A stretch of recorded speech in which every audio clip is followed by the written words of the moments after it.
Tonight, we step into a question that has lingered in whispers for centuries. Did the priests of Rome inherit the magic of the pharaohs? Or did the rituals of Egypt vanish with the sands? What if the incense, the chants, the symbols carved into Vatican walls are not only Christian but echoes of something older, something reborn in secret? For ages, the Vatican has stood as the guardian of faith, but hidden beneath marble and gold lies a story too dangerous to speak aloud. Obelisks stand in street. Peter's Square, relics shimmer like talismans, and the Mass itself unfolds with gestures that look uncannily like spells. This is not about coincidence, it is about continuity. The survival of ritual logic, cloaked in new robes. Books were banned but never burned. Temples became basilicas. Goddesses became saints. The names changed, but the machinery remained. And those who noticed, those who asked if miracle and magic were the same thing, often paid the price in silence. So before you dismiss this as fantasy, ask yourself, when you see holy water sprinkled, when you hear chants rising in rhythm, are you witnessing miracle or the afterlife of Egyptian magic?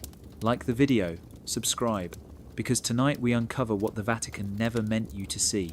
Close your eyes for a moment and imagine standing in the shadow of the Vatican.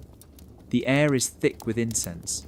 The sound of chanting echoes through marble halls, and above the altar, golden light spills across the faces of priests dressed in garments woven with ancient symbols. Now, picture this. Long before these halls were built, along the banks of the Nile, Egyptian priests performed rituals with the same incense, the same chants, the same belief that words and symbols could bend reality. Here is the question no one dares to ask out loud. Did those secrets ever really die, or were they simply dressed in new robes and carried into Rome? The story we are told is clean. Christianity rose, Egypt fell, and the old gods were buried beneath the sand. But history rarely works that way. Knowledge has a way of surviving, hidden in whispers, carried in manuscripts, disguised as prayer. Think about it. Rome absorbed everything it conquered. Art, architecture, even gods themselves were borrowed, renamed, and claimed. Why should magic be any different? When Roman soldiers marched into Egypt in the 1st century before Christ, they didn't just take land. They took libraries. They took temples. They took a tradition of ritual stretching back thousands of years. The priests of Isis and Osiris became ghosts, but their practices, their symbols, their chants may have slipped quietly into the bloodstream of a new religion that would one day dominate the world. Look at the Vatican today. In the center of St. Peter's Square stands an obelisk, carved in Heliopolis more than 3,000 years ago. It once honored an Egyptian sun god. Now it marks the heart of Christianity. How strange is that? A monument older than Christ himself, carried across the sea and set like a talisman at the gates of the church. People pass it every day without a second thought.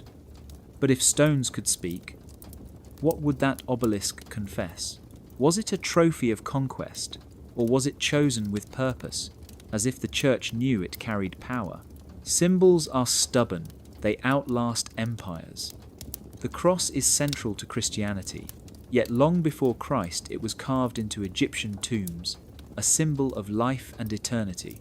The image of Mary holding the infant Jesus looks uncannily like statues of Isis holding Horus. Coincidence maybe, or maybe not. When symbols repeat across centuries, it is rarely by accident.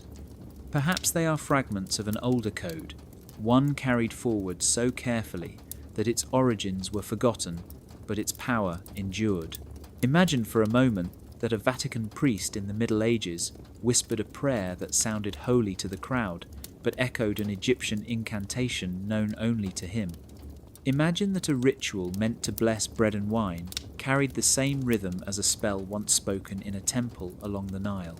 If that were true, it would mean that magic, the kind the Church has condemned for centuries, was not destroyed at all. It was baptized. This is the forbidden question.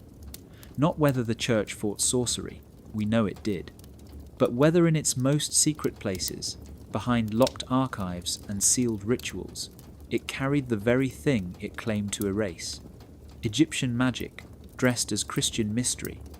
And if that is true, then history itself is a disguise, a mask worn to hide what never really disappeared.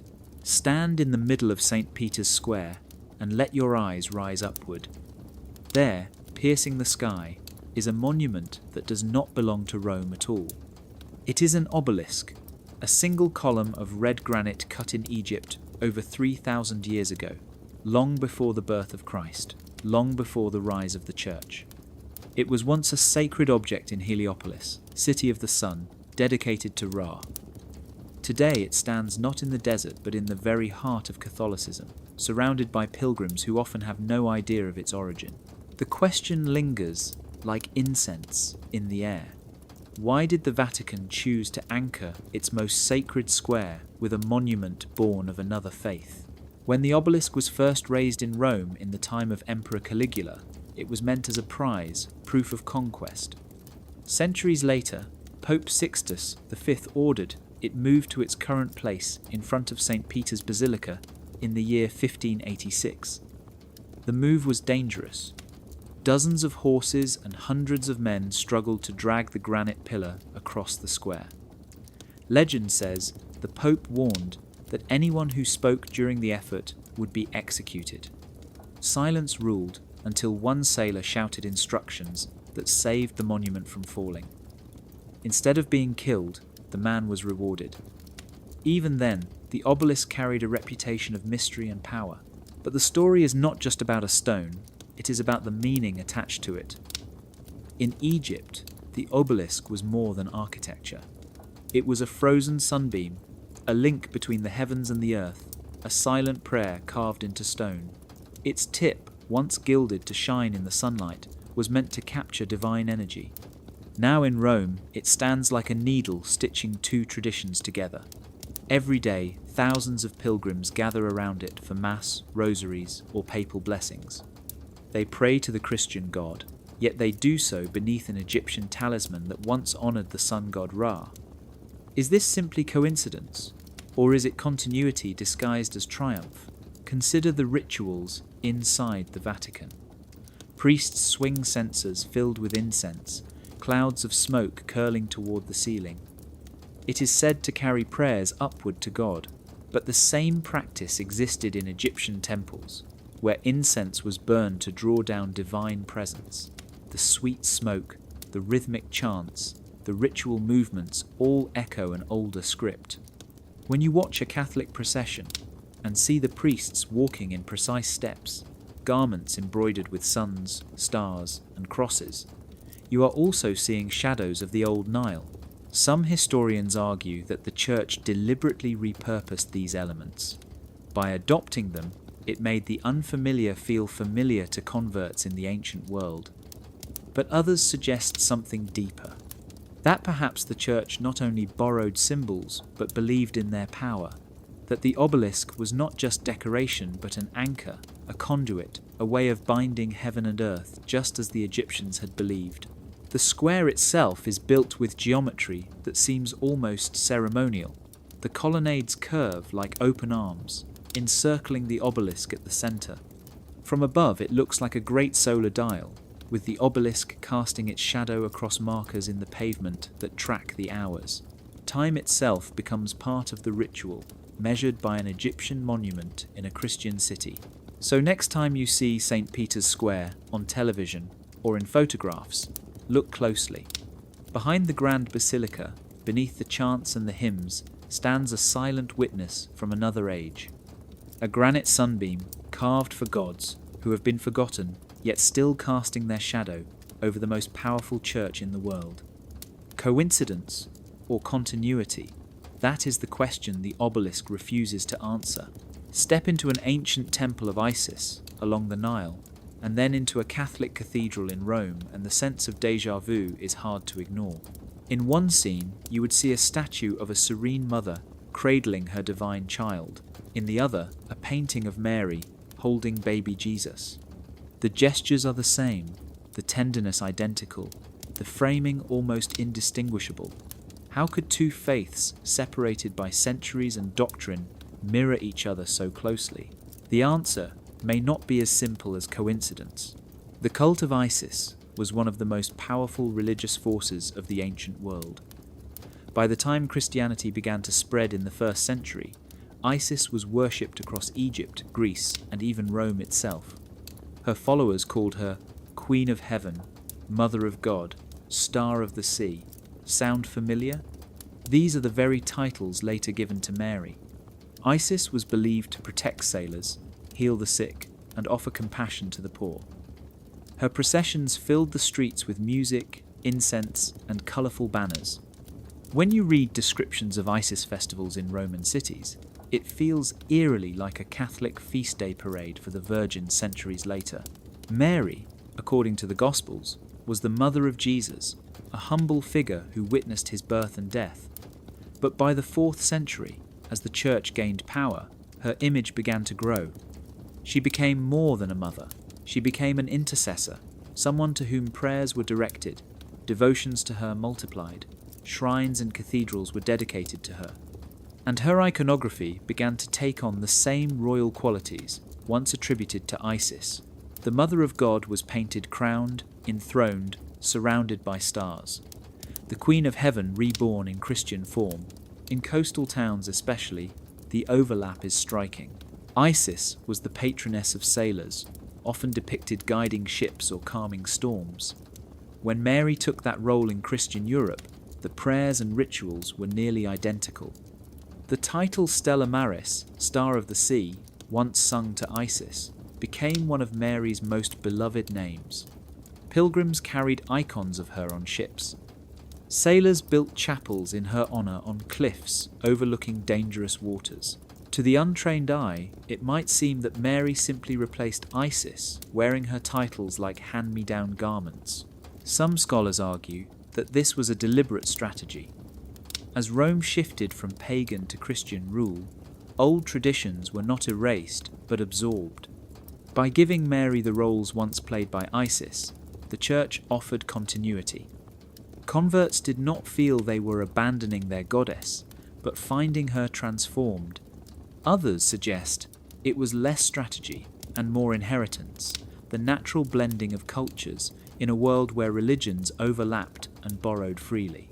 The result is that today, when you see a statue of Mary crowned with 12 stars, or watch a Marian procession with incense and chants filling the streets, you are also witnessing echoes of Isis, a memory of a mother goddess who comforted the grieving and promised safe passage across both sea and death itself. Christianity declared that the old gods were gone, yet the face of Isis seems to live on in Mary. Whether by design or by accident, her shadow still walks beside the Queen of Heaven, reminding us that devotion never truly dies. It only changes its name. Picture the great library of Alexandria, before the flames. Scrolls stacked higher than a man could reach. Knowledge from across the known world gathered under one roof. Greek philosophy, Egyptian rituals, Babylonian star charts, and secret writings whispered by priests were all preserved there. When Rome conquered Egypt in the 1st century before Christ, it did not simply claim land, it claimed ideas. Some were copied, hidden, or carried quietly into monastic libraries, where they would survive long after the library itself was gone. This is how the strange and shimmering world of Egyptian ritual began to bleed into Christian hands. Among the texts that travelled were the Hermetica, a collection of teachings attributed to Hermes Trismegistus, the mythical fusion of the Greek god Hermes and the Egyptian Thoth. These writings spoke of divine wisdom, the unity of heaven and earth, and the power of sacred words to shape reality. For Christian scholars centuries later, they were not dismissed as pagan fantasies. Instead, they were read as ancient prophecies, glimpses of truth that seemed to point toward the Christian God. Monks copied them carefully, line by line, convinced that the ancients had known something worth keeping. Then there were the magical papyri, scrolls written in Greek and Egyptian, filled with rituals, invocations, and formulas. They instructed the reader on how to summon spirits, heal the sick, or see visions. To modern eyes, they look like spell books. To early monks and priests, they may have looked like manuals of power. Some lines from these papyri appear almost word for word in later Christian prayers and exorcisms. Was this theft, adaptation, or simply the persistence of older traditions hidden beneath new language? The line between the sacred and the forbidden grew thin. Imagine a monk in a desert monastery in the 4th century. By candlelight, he translates a papyrus brought from Egypt. He reads about calling down divine light through sacred names. To him, it does not sound like sorcery, it sounds like prayer. He replaces Egyptian gods with the Christian God, and the spell becomes a hymn. The text survives not as magic, but as liturgy, transformed yet unchanged. In this way, knowledge was not destroyed, it was reborn. As centuries passed, these writings spread into the libraries of Rome. Scholars and priests debated them, some denouncing their origins while others defended their wisdom. In the Renaissance, cardinals and popes themselves sponsored translations of Hermetic texts, convinced they contained prisms of ancient truth. For a moment in history, Hermes stood beside Christ in the study halls of the church. The journey from Alexandria to Rome was not a straight line, but a weaving of sand and silk, scrolls carried by merchants, hidden by monks, translated by scholars who believed words had power. By the time these texts rested in Vatican libraries, their origins were often forgotten. Yet the ideas remained. The notion that divine power could be invoked through language, that rituals could open doors between the human and the eternal, that ancient wisdom was never entirely lost. In this way, the ghosts of Egyptian magic survived, not in temples of stone, but in libraries of silence, waiting for curious hands to find them again. Deep beneath the Vatican lies a world few will ever see. It is not the glittering halls of St. Peter's Basilica, or the frescoed ceilings painted by Michelangelo. It is the Apostolic Archive, once called the Secret Archive, though the Latin word secretum means private, not mysterious. Yet when you picture the place, the old name feels more accurate. Mile after mile of shelving runs through climate-controlled chambers. Documents rest behind locked glass. Access is strictly limited. Even scholars with permission are only granted a sliver of time and a list of titles they may request. They are escorted, watched, and carefully guided. There is no wandering here, no casual browsing, no curious eyes stumbling upon something unexpected. The archive holds more than 12 centuries of papal documents. Letters between kings and popes, decrees, council records, trial transcripts, and manuscripts long forgotten by the outside world. But what unsettles those who study it are not the documents we know exist, but the ones we suspect are missing. Request slips are sometimes denied without explanation. Collection numbers skip as if entire files never existed. Historians who specialize in papal history whisper that certain periods, especially those touching on Egypt, the early church, or forbidden texts, seem strangely thin. The gaps feel deliberate. Why would the church guard its records so carefully? One answer is obvious. Knowledge is power. To control history is to control memory, and to control memory is to shape belief. If a document revealed that sacred rituals were borrowed from Egyptian magic, or that early priests studied Hermetic writings, the foundation of tradition could tremble. Another answer is more subtle. Perhaps the archive protects not just faith, but the fragile line between the sacred and the forbidden. If people believed that prayer and magic were once the same, what would that do to doctrine? Some rumours grow bolder, that within the archive lies evidence of gospels we no longer possess.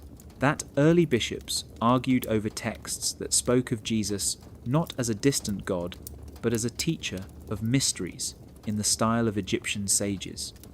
That maps of obelisks, tombs, and sacred sites were kept in private, never to be shown. Skeptics laugh at such claims, but secrecy itself invites suspicion. When access is denied, curiosity grows heavier than proof. Imagine walking those halls.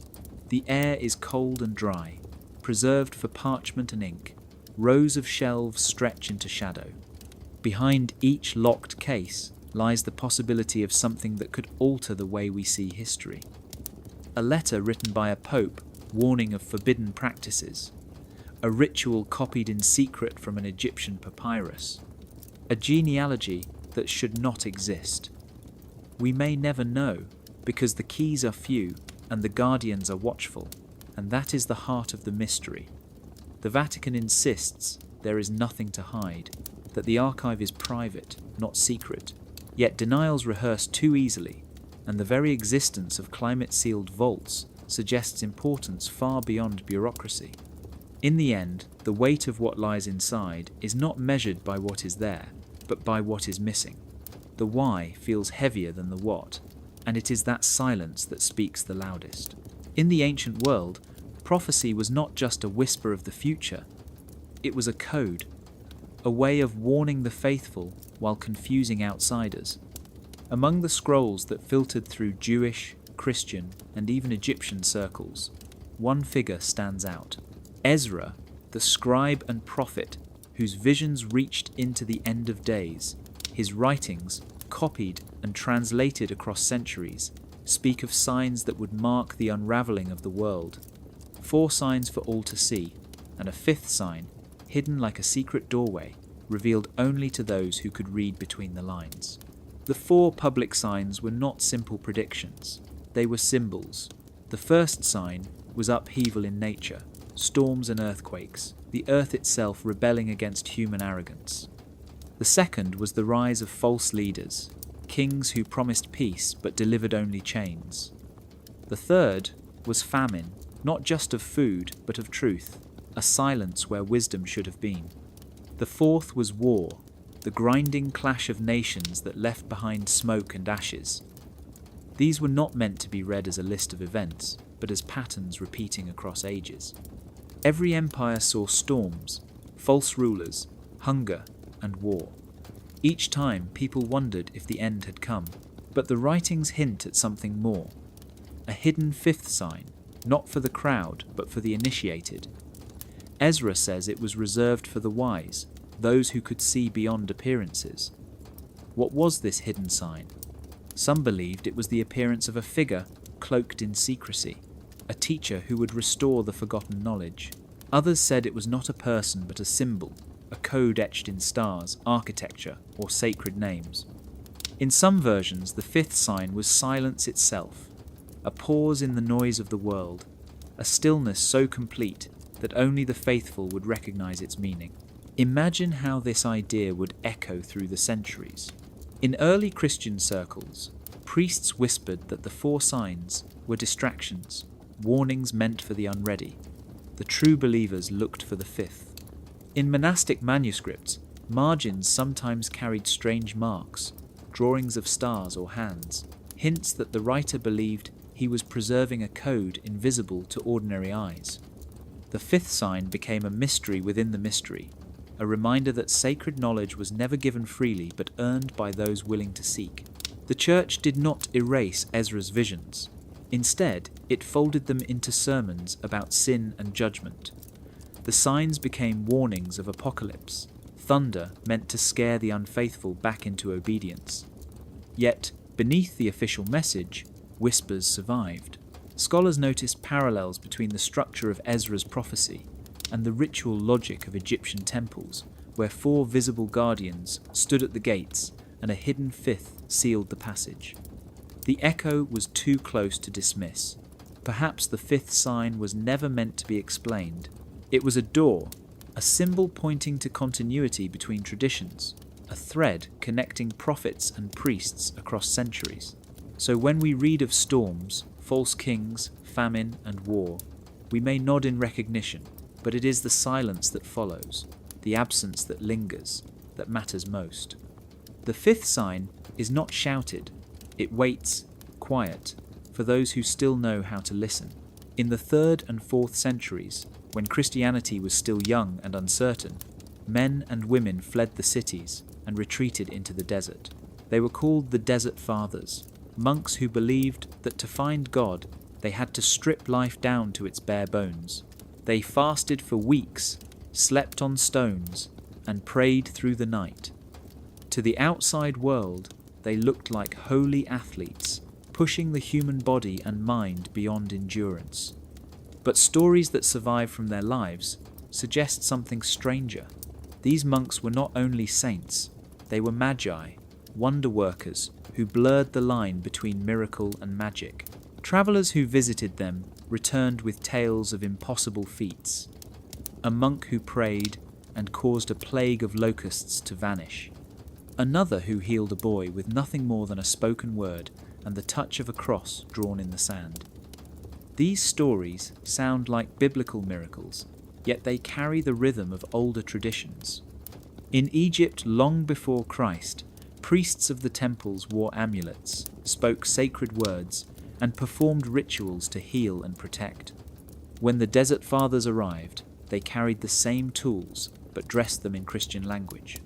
An amulet inscribed with a psalm looked no different from an amulet inscribed with the name of Horus. Both promised protection, both were worn close to the skin, and both drew their power from words believed to carry divine energy. This raised uncomfortable questions even then. Was a monk who healed with words a saint or a sorcerer? Was an amulet bearing the name of Jesus a holy object or a spell? The Church struggled with the ethics of holy magic. To the faithful, miracles were proof of divine favour. To critics, they looked suspiciously like the practices Christianity claimed to reject. Some bishops allowed amulets if they carried scripture. Others condemned them as dangerous relics of pagan superstition. Yet ordinary believers did not care. They wanted protection against sickness, safety for their children, comfort for their souls. They turned to monks for blessings, and monks answered with rituals that looked very old indeed. Imagine the desert at night, stars cold above the sand. A monk sits outside his cell, carving letters into a small piece of clay. He whispers as he works, prayers mixed with ancient syllables whose meanings even he may not fully know. In the morning he gives the charm to a villager and says, "Wear this and trust in God." Was it a miracle or a magical act? Perhaps both. For those who received it, the difference did not matter. What mattered was the power it carried. Over time, these practices did not vanish. They slipped quietly into Christian tradition. Holy water, blessed oil, relics of saints, all of these became everyday tools of faith. But to anyone who looks closely, they also resemble magical instruments, charged objects believed to protect and heal. The Desert Fathers may not have called themselves magicians, but their world was one where miracles and magic were separated only by a word. And in that blur between names, a strange continuity endured. In the 15th century, Europe was alive with rediscovery. Ancient texts were being pulled from monasteries, translated, and passed into the eager hands of scholars. Among the most mysterious were the writings known as the Hermetica, a collection of teachings attributed to Hermes Trismegistus, a figure said to be part Greek god, part Egyptian deity, and part wise prophet. These texts spoke of the unity of all things, of hidden knowledge, of a divine spark inside the human soul. For priests and scholars of the Renaissance, this was not dismissed as superstition. It was welcomed as ancient theology, a wisdom that seemed to confirm, not contradict, the Christian faith. The story begins when a manuscript was brought from Constantinople to Florence in the year 1460. It landed in the hands of Cosimo de' Medici, one of the most powerful patrons of learning. He ordered it translated immediately, even before Plato, because he believed it contained the oldest truths of humanity. When the Latin version was finished, it spread like fire through Italy. Priests read it, cardinals debated it, and even popes considered it a glimpse of divine revelation. Hermes was praised as a prophet who had glimpsed the coming of Christ centuries before his birth. For men of the Church, this was exciting. If Hermes spoke of one God above all, of divine wisdom descending to earth, and of the immortality of the soul, then perhaps Christianity was not an isolated revelation, but the fulfillment of an ancient promise. The Hermetica became proof that even the pagans had been shown shadows of the truth.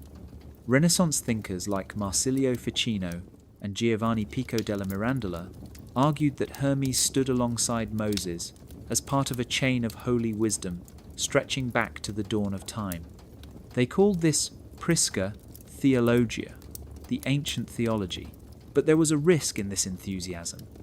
The Hermetica did not only speak of God and the soul, it also described magical correspondences, the hidden forces of stars and stones, the power of sacred words to influence reality. To some priests, this was dangerous, too close to sorcery, yet others saw it as natural magic, a way of understanding the divine order written into creation. The boundaries between science, faith, and ritual blurred. Monks studied astrology. Priests experimented with talismans. And all of it was justified by the belief that Hermes Trismegistus was a holy voice, not a heretic. Imagine a candlelit study in Rome around the year 1500. A young priest bends over a freshly copied page of the Hermetica. He reads that God is both light and mind, that the world is a living being filled with hidden harmonies. To him, this does not feel like a threat. It feels like confirmation, as if an Egyptian sage had whispered the secrets of creation that Christianity later declared openly. He closes the book and heads to Mass, carrying Hermes' words in his mind as though they were scripture. For a time, Hermes wore a cassock. He walked through the corridors of the Vatican, quoted in sermons, studied in academies, honoured as a saint of wisdom. Only later, when scholars realised the texts were not as ancient as believed, did the Church retreat. Yet, the Hermetica had already left its mark, weaving Egyptian magic into the very heart of Renaissance Christianity. Hermes had spoken, and the priests had listened. Stand in the vast open space of St. Peter's Square at dawn, and you will notice something curious. The sun seems to rise in perfect dialogue with the obelisk, its light cutting across the colonnades in a way that feels intentional, almost staged. To most visitors, it is simply beautiful, but to those who study sacred design, it raises questions. Was this alignment accidental, or does it echo something much older, a rhythm of the cosmos once measured in Egypt, where temples were built not just as houses of gods, but as calendars of stone? In Egypt, the great temples of Karnak and Luxor were designed with cosmic precision. Their axes aligned with the rising of the sun on solstices, or the appearance of certain stars. When light entered the temple on those special days, it was not just architecture, it was ritual. The building itself became a tool, a stage on which heaven and earth performed together.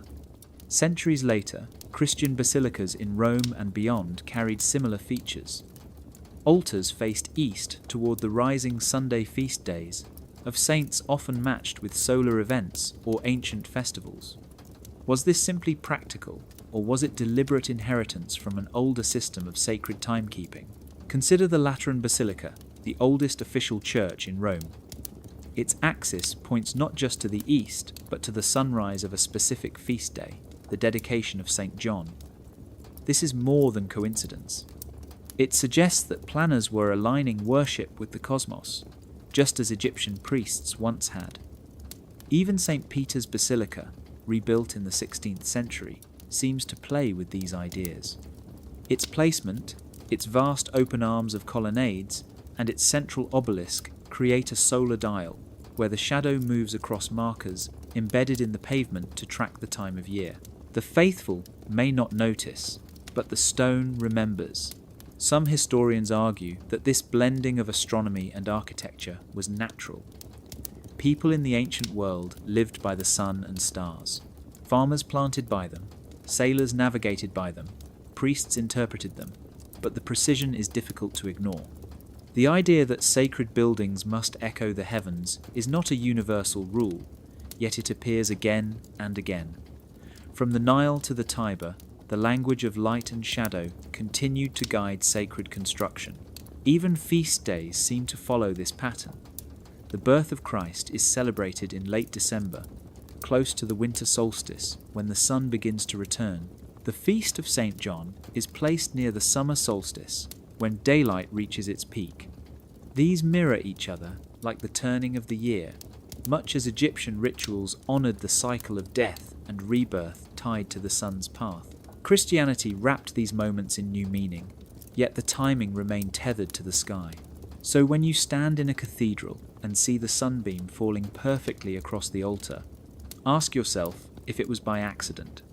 When pilgrims gather on a feast day that coincides with the movement of the heavens, wonder whether the calendar was written in stone long before Rome claimed it. The Vatican may deny its architecture hides a ritual code, but the alignments whisper otherwise. Buildings, like symbols, do not lie. They carry the memory of the stars. The obelisk that rises in the centre of St. Peter's Square has stood longer than Christianity itself. It was carved from red granite in Egypt more than 3,000 years ago and dedicated to the sun god Ra. For centuries, it absorbed desert light before being carried across the Mediterranean by Roman emperors as a trophy of conquest. It eventually stood in the circus of Nero, a silent witness to both games and executions, including the traditional site where the Apostle Peter was said to have been martyred. By the late 16th century, Pope Sixtus V ordered it moved to the front of the new basilica. That move was not just practical, it was ritual, and the way it was reconsecrated tells us how the church saw this ancient object. The relocation itself was a spectacle. Engineers, horses, and hundreds of workers strained to drag the granite pillar across the square. Ropes snapped, sweat poured, and the risk of disaster loomed at every moment. The Pope declared absolute silence under threat of death so that the effort would not be interrupted. Only when a sailor disobeyed to shout advice that saved the monument was the rule broken, and instead of execution, he was rewarded. The silence, the danger, the singular focus made the event feel less like construction and more like a ceremony, as though something more than stone was being moved. When the obelisk was finally raised in front of St. Peter's Basilica, it was not left in its pagan state. The Pope performed a ritual of baptism. He inscribed Christian words upon its base, adding bronze lions and a cross to its crown. He declared it exorcised of demons and rededicated it to the glory of Christ. An Egyptian sunbeam transformed into a Christian symbol. But was it truly a baptism, or was it a repurposing of a talisman, a way of harnessing its ancient power instead of destroying it? The inscriptions on the base are revealing. Latin phrases proclaim Christ victorious, Christ ruling, Christ conquering. Yet the very fact that such forceful declarations were needed suggests anxiety. If the obelisk were truly powerless, why was such a dramatic ritual of purification required? Why not break it into rubble, as idols had been broken in the past? Instead, the Church chose to preserve it, to sanctify it, to make it the axis around which the square itself revolves. Some scholars argue this was a conscious act of magical inversion. By taking a monument once dedicated to Ra and placing a cross above it, the Church believed it could redirect the spiritual current, binding the old power to a new master. Others see it as symbolic domination, a message that Christianity had conquered not only Rome, but the ancient gods themselves. But for those who look closer, the obelisk's survival speaks of something more. It was not erased, it was absorbed. Every day the shadow of the obelisk stretches across the square, marking time like a great sundial.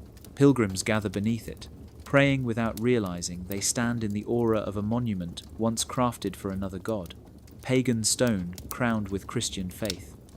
A talisman repurposed, or perhaps never truly silenced. Its shadow lingers, reminding us that power does not vanish, it only changes its name. Open the Roman Ritual, the official book of Catholic rites, and what you find is a carefully ordered system. There are instructions for baptism, blessings, exorcisms, and even for the protection of crops or homes. The words are precise, the gestures detailed, and the expectation is that if followed correctly, the rite will work. Now place that next to the Greek magical papyri, a collection of Egyptian and Greco-Roman spells written between the 2nd century before Christ and the 5th century after. At first glance, they seem worlds apart. One belongs to the church, the other to the world of magicians. Yet read them side by side and something startling emerges. Their structures are nearly identical, as if both were working from the same manual of sacred technology. The Greek magical papyri instruct the practitioner to begin with invocation, calling on divine powers by name. The Roman ritual begins the same way, with prayers that summon the presence of God or saints. The papyri then move to adjuration, direct commands spoken to spirits or forces. The ritual does the same, ordering demons to depart, blessing water to be holy, commanding sickness to leave the body. Both end with seals, protective formulas, or symbols that close the rite and lock in its effect. Invocation, adjuration, seal. It is a rhythm, a tactical pattern of words and actions designed to bring about change. Even the language overlaps. In the papyri, ancient names like Iao, Sabaoth, and Adonai appear, borrowed from Jewish tradition and believed to carry immense power. In the ritual, the same names are used, framed in Christian theology. Salt, water, oil, breath, and touch are repeated in both systems. The magician sprinkles water infused with sacred names. The priest sprinkles holy water, blessed with scripture. To an observer unfamiliar with context, the rites would look more alike than different. This raises a haunting question. Did the Church consciously adopt the framework of older magical traditions?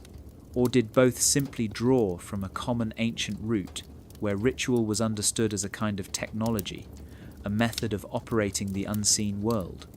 If the second is true, then what we call liturgy and what we call magic may not be opposites at all, but siblings separated by intention and language.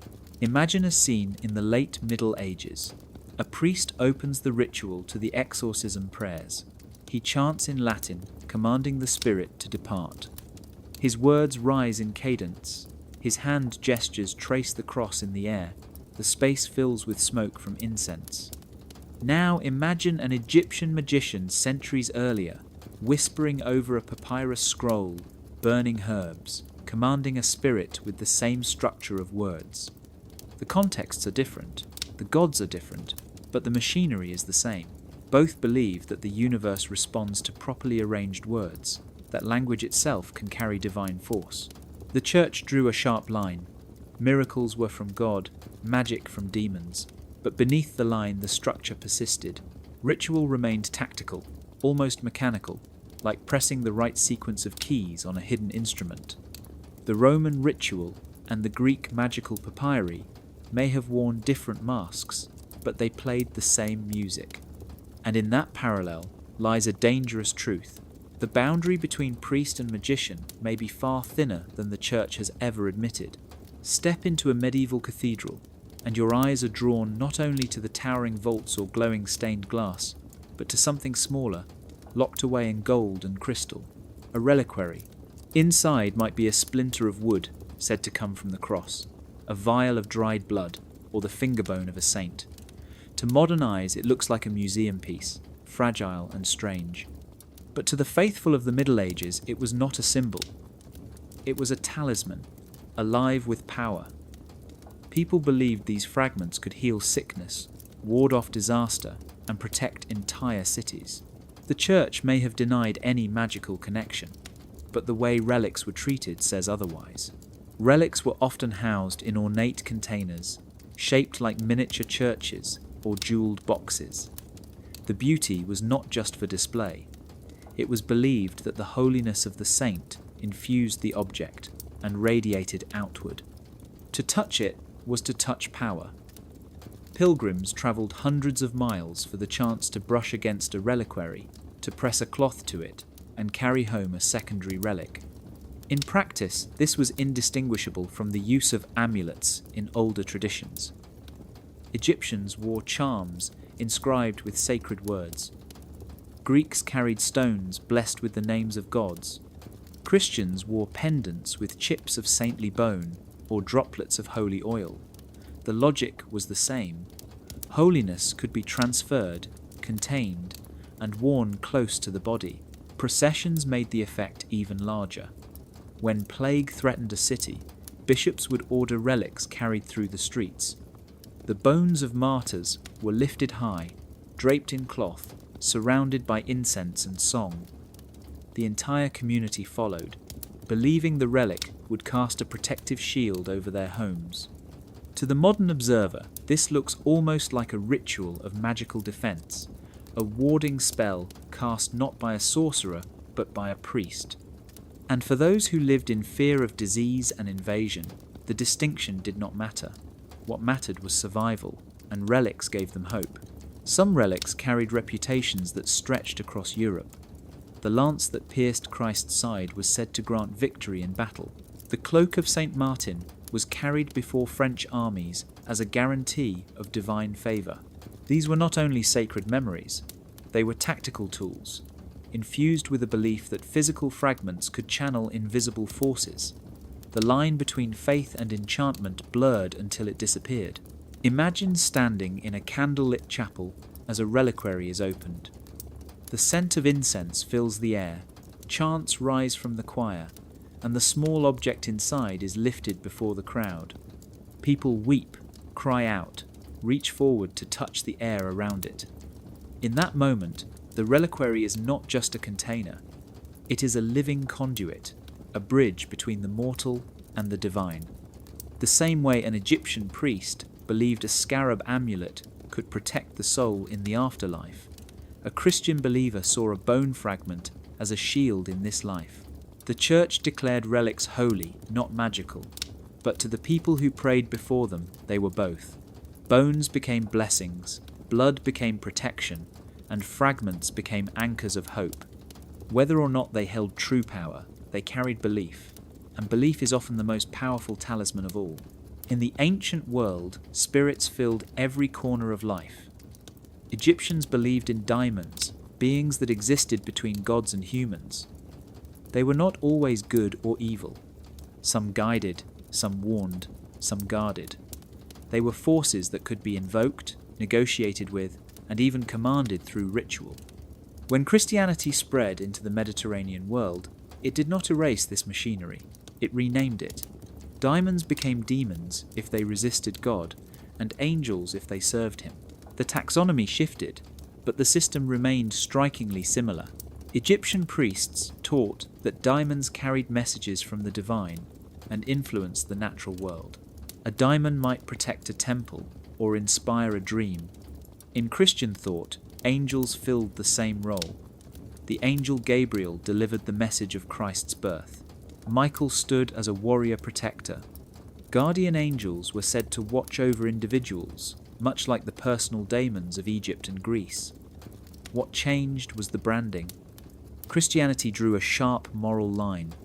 Angels were servants of light, demons of darkness. But when you compare their functions, the overlap is impossible to ignore.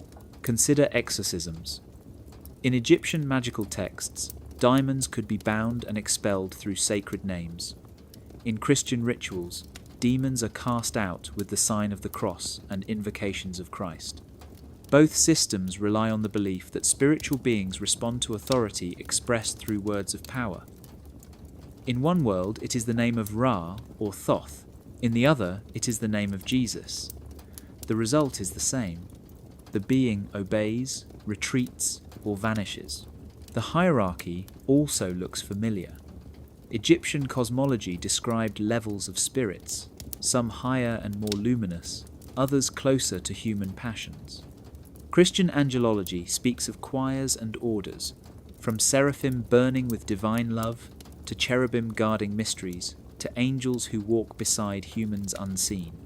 Demons, too, were ranked, from tempters who whispered in ears, to great fallen princes of chaos. It is as if the Church borrowed the scaffolding of an older map of the unseen and relabeled the streets. This raises a provocative question. Was the shift from daimon to angel a true transformation, or simply a translation? If you take the machinery of interaction with unseen powers and divide it into good and evil, do you not end up with the same network under a different flag? To the people who prayed, the distinction mattered. To scholars who trace the lines, the continuity is clear. Imagine a monk in the 5th century copying a manuscript that describes angels guiding the faithful. He believes he is preserving Christian truth. Yet, the pattern he copies mirrors Egyptian texts written 1,000 years earlier about diamonds guiding the living through trials. To him, it is divine revelation. To us, it is evidence of inheritance, the survival of an older code beneath new ink. The Church insisted that angels and demons were utterly different from pagan diamonds, yet their roles, behaviours, and responses to ritual suggest otherwise. They functioned as intermediaries, beings of the threshold, voices in the silence. Whether called angel, demon, or daimon, the machinery worked the same. The names changed. The results remained, and in that uneasy mirror, one wonders if the world has always been haunted by the same beings, only wearing different masks. In the halls of Jesuit colleges during the 16th and 17th centuries, knowledge was never just about reading books. It was about shaping reality through symbols, numbers, and hidden structures. Jesuit scholars were famous for their brilliance in mathematics, astronomy, and languages. But behind their diagrams and coded texts lies something that feels closer to ritual than science. They called it natural philosophy or natural magic, careful to avoid words that might sound heretical. Yet the diagrams they drew could have doubled as talismans, and the formulas they wrote sometimes looked more like spells than lessons. The Jesuits were not just priests, they were teachers, spies, diplomats, and in many ways magi disguised in cassocks. Their classrooms spread across Europe, Asia, and the Americas. Young nobles and princes studied under their guidance, learning geometry, astronomy, and rhetoric. But tucked between the lessons were coded ways of seeing the world. A star chart was more than astronomy. It was a guide to understanding influence, timing, and hidden harmony. A cipher wasn't only a way to send secret messages. It was a way to train the mind to think in layers, to see meaning beneath the obvious. Some Jesuit manuscripts contain diagrams that seem almost alchemical. Circles nested within circles, strange alphabets, letters turned into wheels of power. At first glance, they are teaching tools, models for memorization. But if you place them beside the magical papyri from Egypt or the hermetic diagrams of the Renaissance, the resemblance is startling. Both use symbols to encode the invisible. Both teach how to command attention, focus, and intention. The difference is that the Jesuits explained it as science aligned with Christian truth. The magicians of earlier centuries called it spellcraft. One of the more curious details is how Jesuit teachers treated sound. They drilled their students not just to memorize words, but to speak them in rhythm, to chant mathematical formulas, to recite psalms until the body and voice moved as one. This was presented as discipline, a way to master the self. But anyone familiar with ritual practice would recognize the technique. Repetition, sound vibration, the fusion of breath and focus, these are the same tools Egyptian priests once used to invoke their gods. And then there is the Jesuit love of ciphers. Codes filled their letters, sometimes simple substitution, other times complex polyalphabetic systems that baffled outsiders. Officially, it was for secrecy in dangerous times. But symbolically, it trained initiates to read the world as layered text. What you see on the surface is never the whole. There is always a hidden script waiting for the right key. That is not just education. That is initiation. The Jesuits insisted they were enemies of superstition and protectors of faith. They burned books of magic and condemned sorcery. Yet, in their schools, they taught ways of thinking and perceiving that mirrored ancient traditions of hidden knowledge.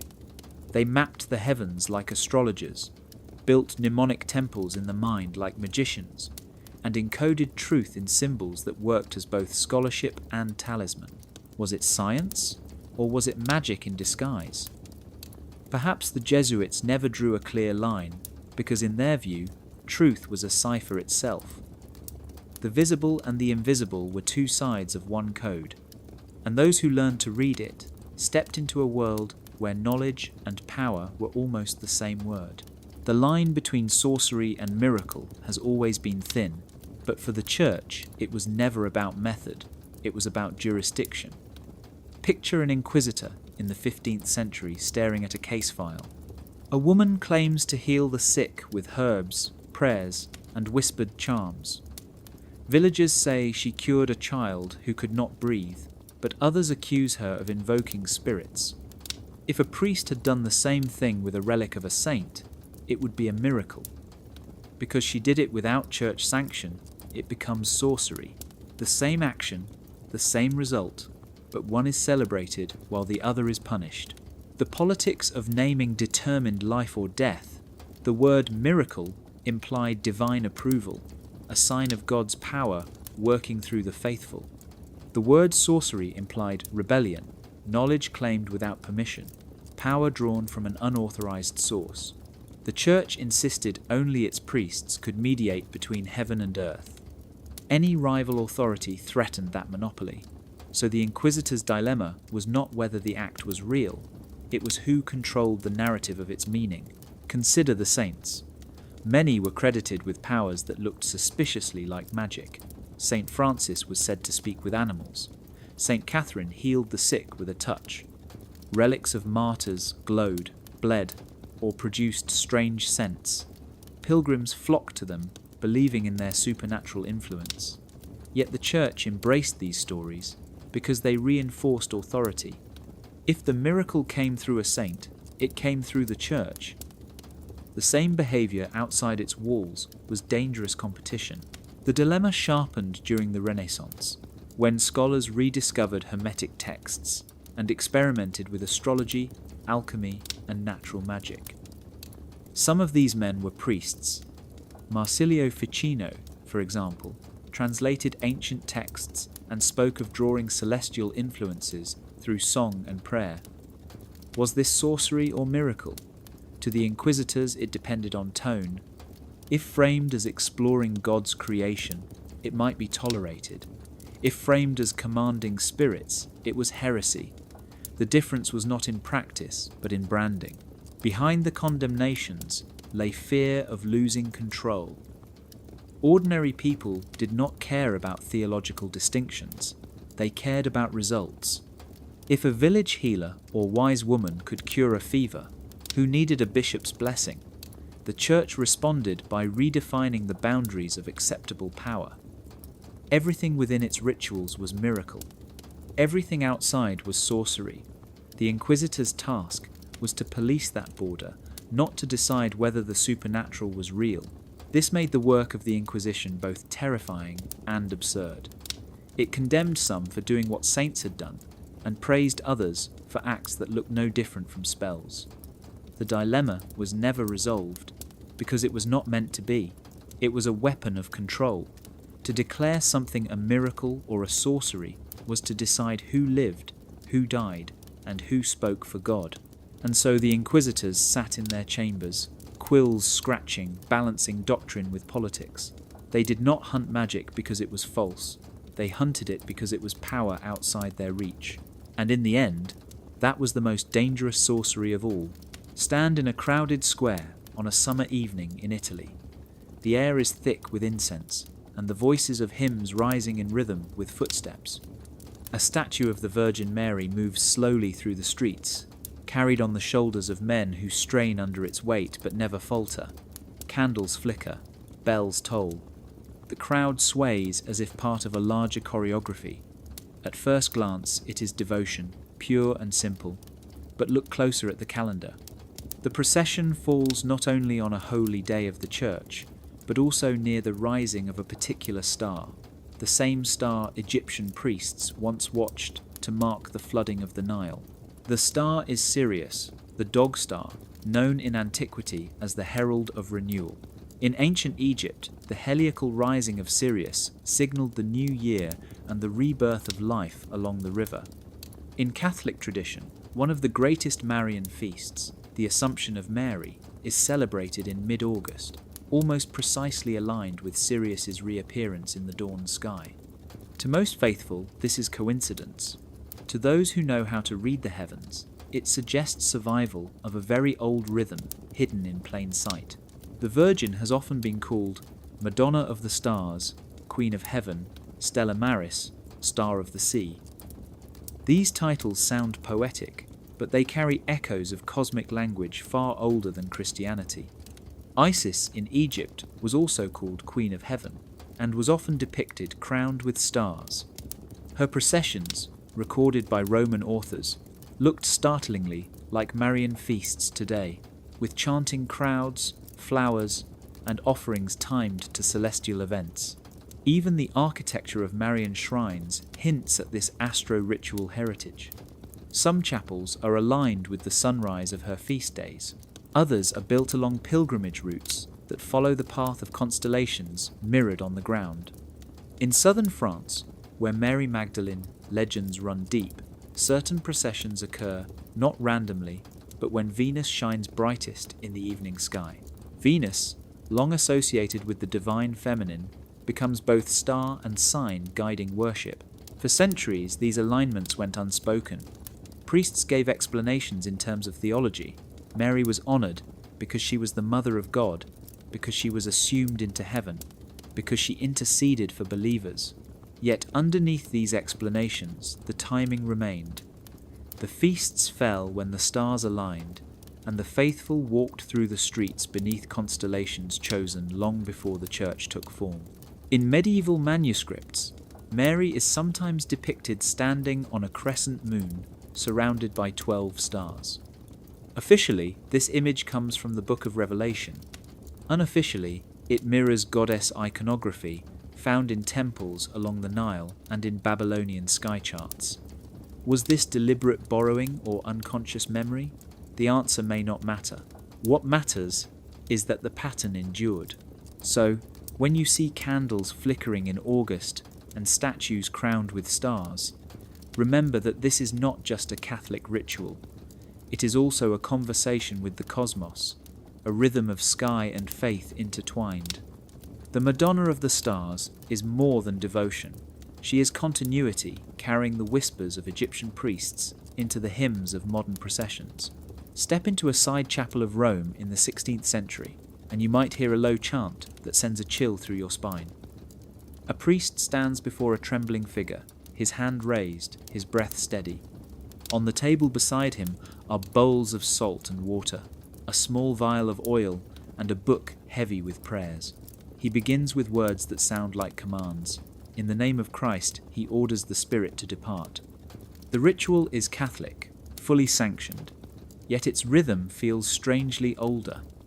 Salt, water, oil, breath, names. These are not random choices.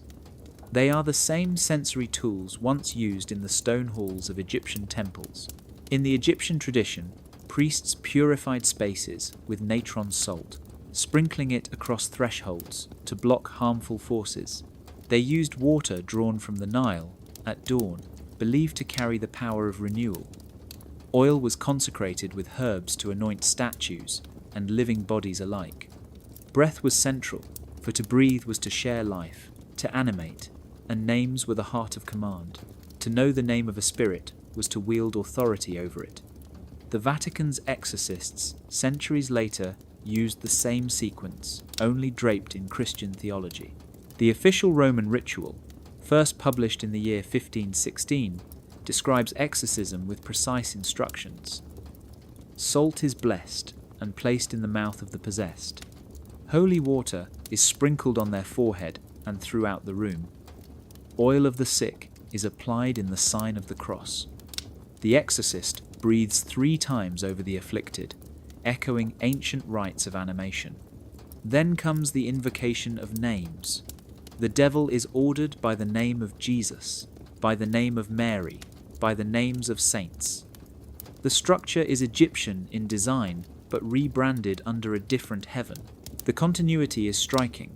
Even the chanting tones echo the cadences of Egyptian spells preserved in the Greek magical papyri: repetition, rhythm, command.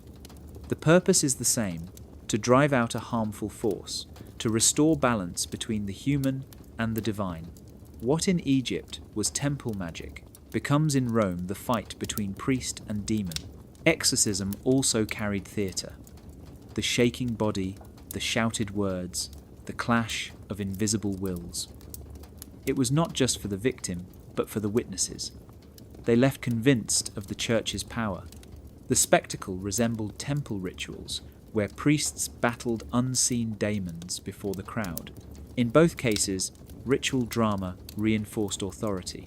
Skeptics argue the similarities are coincidence, that salt and water are natural symbols, that oil and breath are obvious signs of life. But the precision of their use suggests more than common sense. The toolkit travelled, carried by texts, by whispers, by monks who copied fragments they barely understood. Rome inherited Egypt, not only in stone obelisks, but in ritual craft. So when you hear of a priest in Rome battling a demon with holy water and salt, imagine also an Egyptian priest at dawn, sprinkling Nile water on temple steps, invoking gods with names too sacred to speak aloud.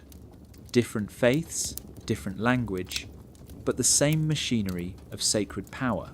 High above the courtyards of the Vatican, domes and towers once doubled as observatories. Priests in long robes leaned over polished brass instruments, charting the movement of stars while their sermons warned against the dangers of astrology. It sounds like a contradiction, but it was not.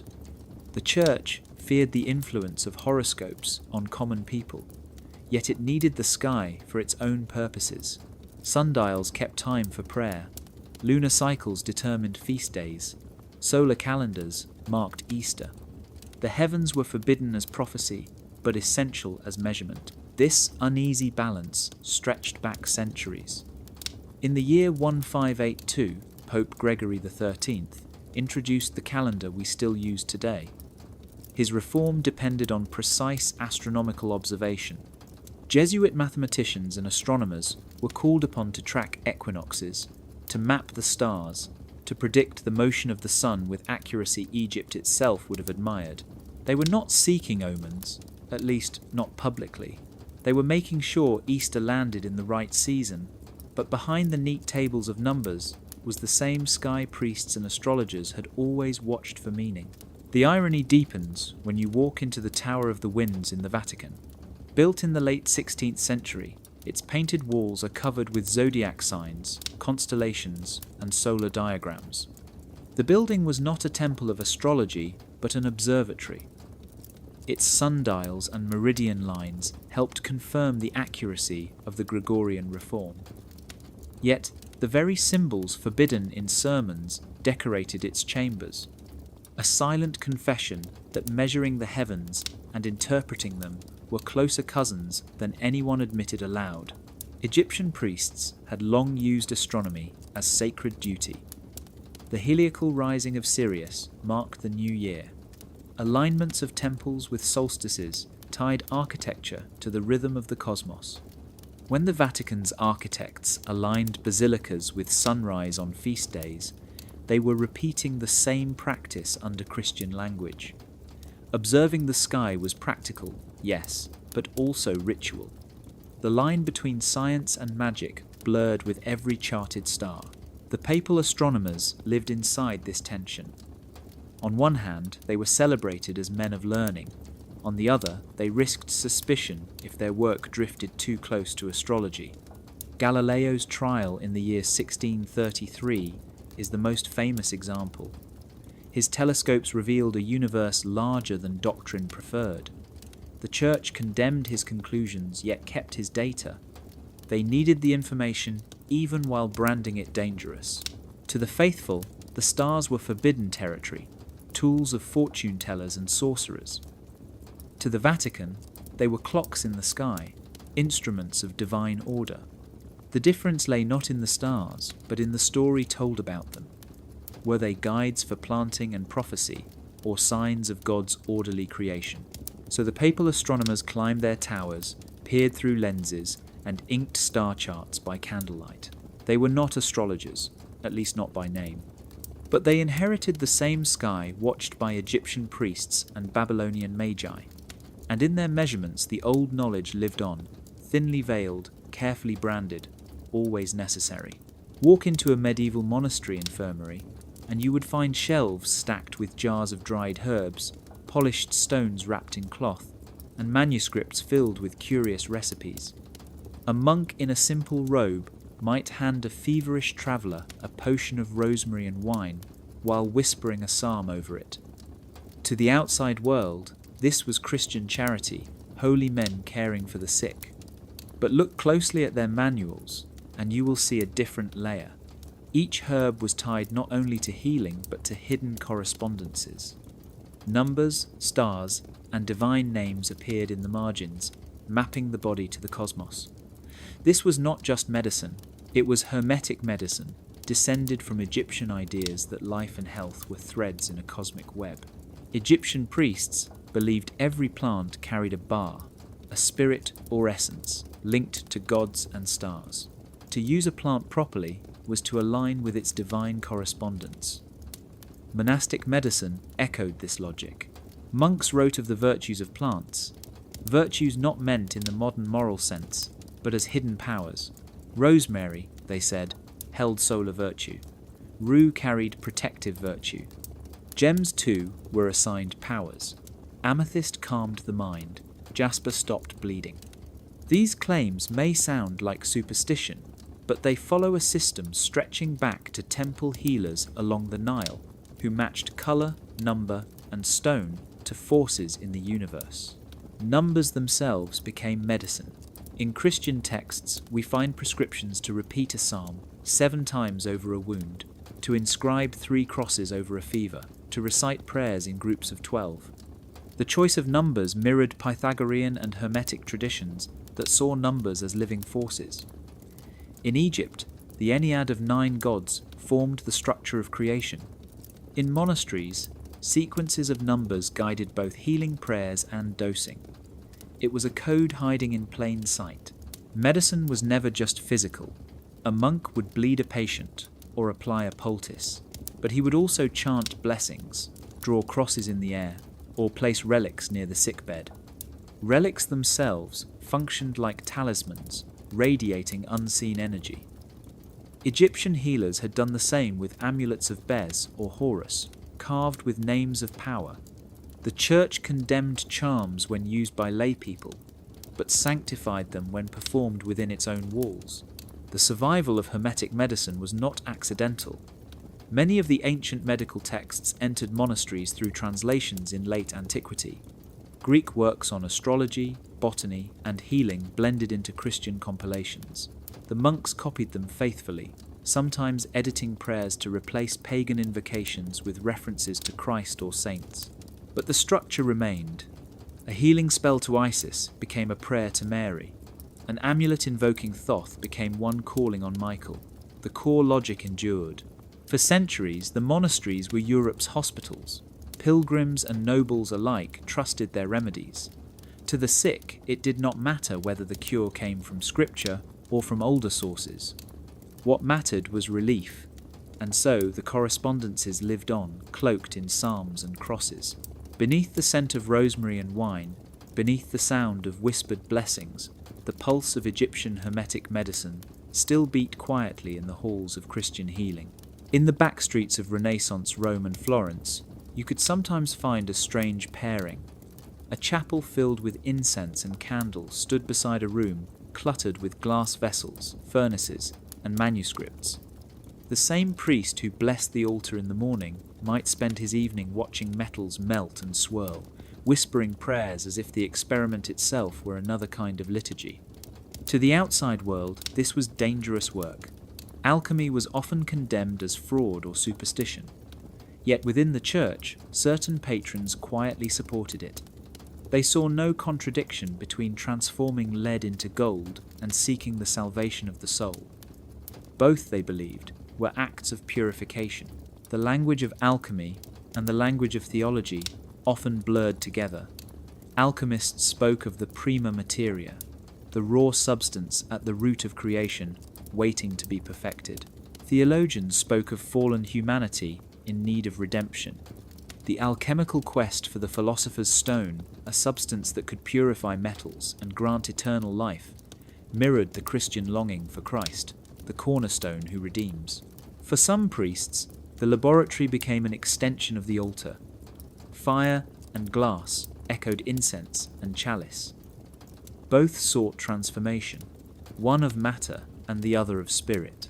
Egypt lay in the background of this strange marriage. The word alchemy itself is rooted in al-Chem, a reference to the black land of the Nile. Ancient Egyptian temple rituals had already linked metals with gods, purification with fire, and transformation with sacred rebirth. Renaissance scholars rediscovering Hermetic texts believed they were recovering Prisca Theologia, the ancient theology older than Moses, older than Plato, preserved by Hermes Trismegistus. In their eyes, alchemy was not heresy, but the oldest science, one that confirmed divine order in the cosmos. Inside monasteries, some experiments were disguised as medicine. Distilling herbs for healing tinctures gave cover for the distillation of metals. Patronage from bishops or cardinals allowed certain alchemists to work without fear. Even popes are rumoured to have dabbled. Pope John XXII in the 14th century issued bulls against alchemists who cheated with counterfeit gold, yet stories whispered that he himself funded alchemical research. The church needed wealth for its projects, and the dream of unlimited gold was tempting. But beyond money, there was fascination with what gold symbolized: incorruptibility, eternity, a material mirror of heaven. Some chapels even bore decorations that looked suspiciously alchemical. Frescoes of suns and moons, geometric patterns, and winged figures holding flasks appeared beside images of Christ and Mary. To the devout worshipper, they were symbolic of divine mysteries. To the alchemist, they were coded diagrams of processes in the furnace. It was a shared language, one that could mean salvation or transmutation depending on who was looking. The pursuit of spiritual gold was always the goal. Whether through prayer at the altar or experiment in the lab, the aim was purification. To turn base into noble, corrupt into pure, mortal into eternal. And so in the dim glow of the Renaissance laboratory, beneath crucifixes and under domes painted with stars, the priest-alchemist tended both souls and metals, convinced that the secrets of heaven and earth were not separate, but reflections of the same eternal fire. Walk into a cathedral and look around. Candles flicker against walls painted with saints. Incense drifts upward in spirals, as choirs sing words in a language most of the crowd does not understand. At the heart of it all stands an altar, where bread and wine are transformed into something more than food. It feels timeless, but if you strip away the Christian words and symbols, the shapes of older rituals begin to appear. This is the mask and mirror effect, where religions do not always destroy what came before, but instead reskin it. The form survives, the meaning is changed. The Church has long insisted that its sacraments are unique, yet the gestures, processions, and symbols often echo earlier rites. Egyptian priests raised bread and poured wine in honor of Osiris, the god of resurrection. Roman cults carried statues of their gods through the streets, surrounded by music and flowers. When the Virgin Mary is paraded through a village in Spain, crowned and veiled, the form looks strikingly familiar. To the faithful, she is Queen of Heaven, Mother of God. To an ancient observer, she might look like Isis reborn. The meaning has shifted, but the shape remains. This was not accidental. Early Christianity grew in a world where old gods still ruled memory. To survive, it had to speak in a language people already knew. When temples became churches, statues were repurposed, sometimes literally. Columns carved for Apollo now held roofs for Christ. Springs once dedicated to nymphs were rebranded as Marian wells. Sacred groves were replanted with crosses. The Church claimed these spaces not by tearing them down, but by renaming them. But the mask never entirely hides the face beneath. The form carries echoes of its origins. A candle lit before a saint feels different when you know votive flames once burned for pagan gods. A baptismal font feels older when you learn that sacred baths and initiations filled mystery cults for centuries before. The Church would call this transformation. Critics might call it theft. Either way, the ritual survives by wearing a new mask.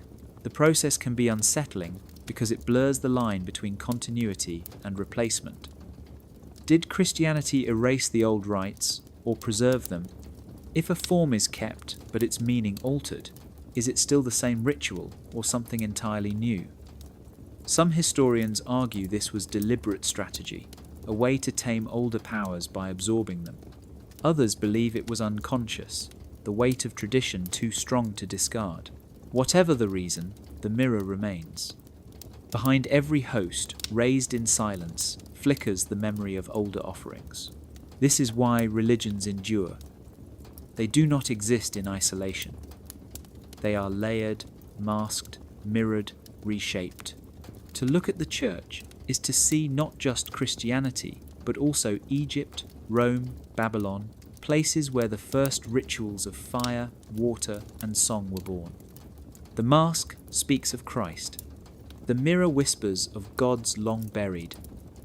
And between them lies the strange truth that nothing in religion ever fully dies. It only changes costume. Imagine a book so dangerous the Church declares no one should read it, a text whispered to twist faith or corrupt souls. You might picture flames, ink turned to ash, scribes silenced forever. But in many cases, those books were not destroyed. They were collected, catalogued, and locked away. The Index of Forbidden Books, first published in the year 1559, became one of the most powerful tools of Catholic authority. Officially, it was about suppression. In practice, it often became a secret archive, a vault of knowledge the Church kept for itself. The index stretched across centuries. It banned works of heretics, scientists, poets, even theologians who strayed too far from approved lines. Names like Galileo, Erasmus, and Descartes all appeared at one point. To the public, the message was clear. These books were poisonous. To the Vatican, however, they were valuable. If an idea was dangerous enough to threaten doctrine, then it was worth preserving, if only to monitor, to study, or to use against rivals later. This double gesture of condemnation and collection made the index a paradox. Ordinary believers were forbidden from touching these books, yet the Vatican's libraries grew heavier with them. Scholars with permission could study their pages under supervision. The same institution that outlawed a text often became its most careful guardian. Suppression and preservation fused into one act, like a hand that both pushes away and hides something behind its back. Egyptian parallels linger in the shadows of this system. Priests of the Nile guarded their own secret texts, magical papyri, and ritual manuals that were never shown to the uninitiated. Knowledge was power, and power had to be controlled. The Church inherited the same logic. To know was to rule. To read what others could not was to step closer to the center of authority. The index turned forbidden books into a kind of sacred contraband, a collection too dangerous for the crowd but too precious to lose. The secrecy gave the books a strange allure. The very act of banning made them seem powerful. Readers risked excommunication just to glimpse them. Underground copies circulated in hidden circles, each page carrying the thrill of trespass. The Church condemned heresy, yet created its aura. In this way, the index preserved more than texts. It preserved the mystique of forbidden knowledge itself. The index was officially abolished in the year 1966, but its shadow lingers. Many of the books it listed remain in Vatican collections, untouched by public eyes. Scholars debate whether this was censorship or archiving, destruction or salvation. Perhaps it was both. The Church silenced the words in one breath while preserving them in another. To imagine those shelves is to picture a vault of mirrors. Ideas declared too dangerous to live still breathe there, locked behind Vatican walls. And in that silence lies a truth older than Christianity. Power is not just about spreading knowledge. Sometimes it is about keeping it hidden, waiting for the right moment or the right reader to open the forbidden pages again. Step through the heavy doors of a cathedral, and you enter a space that feels different from the world outside. The air shifts. Light filters through stained glass in colours too rich to be natural. The architecture itself forms a circle of containment, the nave, where the congregation gathers within a sacred boundary. For the faithful, it is the house of God.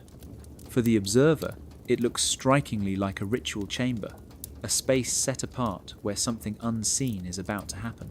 The priest enters clothed in vestments, layers of fabric embroidered with crosses, stars, and ancient symbols. To the congregation, they are signs of office. To an initiate of older mysteries, they would look like regalia, garments worn to channel and represent power. Each colour, each fold, carries a meaning. White for purity, red for sacrifice, green for renewal.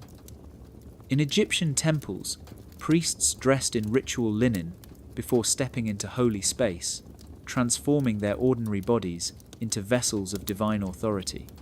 The logic is the same. To put on the garment is to step into a role larger than oneself. The Mass unfolds with rhythm. The call and response begins. The priest says a phrase, the people answer. It is a conjuration by another name, a weaving of sound that binds the group into one voice. In magic, repeated words focus, intent, and charge the atmosphere. In liturgy, the same effect is achieved, not to summon spirits, but to invoke the presence of the sacred. The room hums with resonance as hundreds of voices echo back and forth, closing the circle tighter with each refrain. At the heart of the rite comes the epiclesis, the calling down of the Spirit upon the bread and wine. Hands stretch over the chalice and the paten. Words are spoken slowly, deliberately. The ordinary elements are declared to change in substance, though not in form. In magic, this would be called indwelling, the moment when a divine force enters an object, charging it with presence and power. In Catholic theology, it is transubstantiation, the mystery of Christ made flesh in sacrament. Different language, same machinery. The unseen becomes tangible through spoken word and gesture. Even the movements of the priest map onto ritual geometry. He traces the sign of the cross in the air, east to west, north to south. He lifts objects high for all to see, then lowers them to the altar. These gestures mirror invocations carved into papyri and chanted by magi, who believed movement itself shaped reality. The Mass is choreographed not randomly, but with intent, every turn, every bow, every pause loaded with symbolic weight. To the faithful, none of this feels like magic. It is worship, sacrament, the heart of belief. But to step back and look with different eyes is to see how the structure mirrors magical working. A sacred space created, special garments donned, words spoken in rhythm, a divine presence invoked and indwelled. The Mass is a mirror of older rituals, adapted, renamed, hidden in plain sight. And perhaps that is why it endures, because it speaks to something ancient inside us, the human longing to step into mystery and feel the invisible become real. Stand at the end of this long journey and look back. The trail winds from the Nile to the Tiber, from the shadowed temples of Isis to the marble halls of St. Peter's. Along the way, the names change, the gods shift, the prayers adopt new words, but the rhythm remains. The question we began with was sharp and almost scandalous. Did Vatican priests practice Egyptian magic? The answer, now, feels less like a yes or no, and more like something subtler. They did not simply practice magic as the pharaohs did. They inherited its logic, its skeleton of ritual, and clothed it in Christian robes. Take the elements: salt, water, oil, breath, names. Egyptian priests guarded them as sacred tools, instruments to command the invisible. Christian priests used them too, but framed them as sacraments, blessed by Christ, wielded against demons, given to the faithful. The The action stayed the same, the meaning changed. What was once magic became miracle. What was once sorcery became liturgy. The power was never denied, only renamed. Look at the structures. Obelisks uprooted from Egypt now stand in Christian piazzas, not as monuments to the sun god, but as trophies of Christ's triumph. Processions once held for Isis now parade statues of Mary through the streets. Temples, aligned to the stars, find their echoes in basilicas timed to feast days and solstice light. The shapes did not vanish. They were absorbed, baptized, reframed. A mask placed over a mirror, hiding and revealing at once. Knowledge followed the same path. Hermetic texts whispered of correspondences, the unity of heaven and earth, the transformation of matter and soul. Renaissance priests read them not as heresy, but as ancient theology, a wisdom older than Moses that confirmed their own faith. The Index of Forbidden Books condemned dangerous words, yet the Vatican locked them safely in its archives. Suppression and preservation were two faces of the same coin. Control of knowledge meant survival of knowledge, though often in chains. What was kept was not always obvious. It lingered in numbers repeated, in stars watched, in herbs gathered under moonlight. It lived in the gestures of the Mass, in the raising of bread and wine, in the breath blown over water, in the circle of the nave, enclosing the faithful like a protective charm. What was changed was the language, the story told around the act. A spell became a prayer, a talisman became a relic, a daemon became an angel. The logic persisted, even as the labels shifted. Perhaps this is the real inheritance. Not that Vatican priests secretly practiced Egyptian magic, but that the Church absorbed its bones, its grammar of the sacred, and taught it a new vocabulary. Ritual is hard to kill. It adapts, hides, survives. Beneath the incense and the Latin chants, beneath the frescoes and the gilded chalices, pulses an older current, the heartbeat of Egypt, still echoing in Rome. And maybe that is the point. What endures is not the name of the god or the exact words of the spell, but the structure of reaching beyond the visible, the human longing to touch eternity with earthbound hands.